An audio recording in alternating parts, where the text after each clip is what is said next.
I think the important thing is this slide here from last year. It just shows you the number of the production of medical or health workers. This is the number of nurses who are producing each year. This is the number of MMeds in obs and gyne, 2 to 7 per year. And in these years, we produced 24. Pediatrics, 1 to 2 per year. Anesthetists, about 5 per year. This is the total output of medical students in the universities that we have here, NAST, MSU, Midland Stents, and UZ. And this was the distribution of specialists. We were conferencing with the pediatrician, that's why this is included. So at this rate, it is pretty obvious that we will not meet the demands for specialists in this country. Existing ways of training as it is.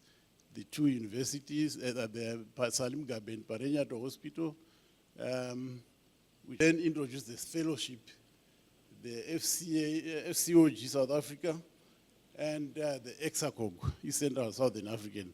And this was just the framework of the ECSACOG that we gave you last year.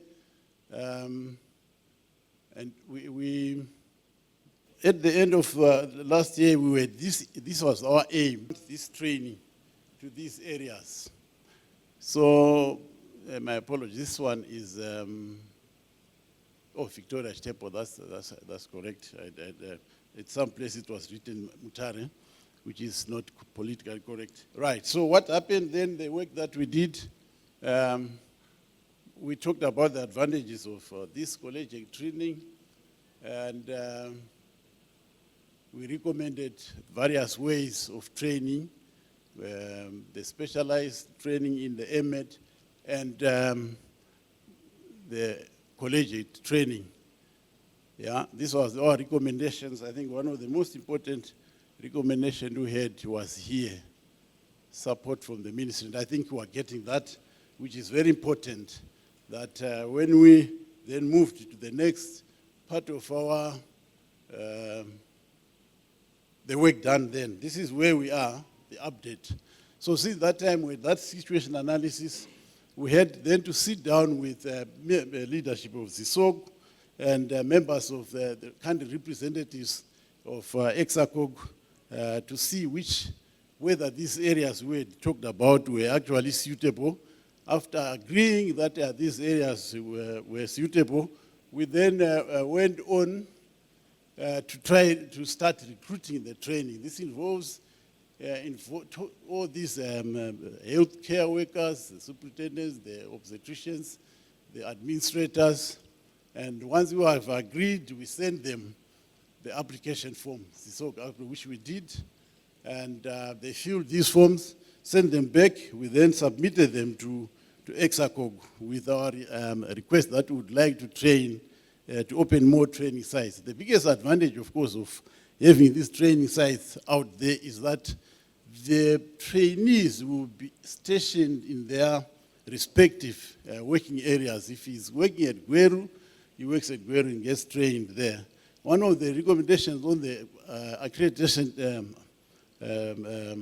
tool is that there should be, if we got a place where there are at least 2 gynecologists, consultant gynecologists, and the workload is sufficient, and they got support from other specialist organizations, anesthetists, physicians, surgeons, then that place should be looked at and see whether it is appropriate for training. So that has been done. Application was made to ECSACOG, and then ECSACOG applied to MDPCZ that we do combined accreditation work. And this was then done, and accreditation work was done in June this year, I think June, where members of ECSACOG, members of the SOG, and the members from the Medical and Dental Practitioners Council went around town to accredit these centers. So this is all the work we're doing. So what then transpired is that we had all these places accredited. Shinoi was accredited for 2 places, Chitungisa 4, Gweru 3, Victoria Stepo 2, and Marwendera 4. That means with an extra 14 training sites in addition to the 40 that we had at the central hospitals. This brought down our total number of training sites to 54 in the country. Remember I said earlier on we were producing about 5 to 7 M.Med students at UZ.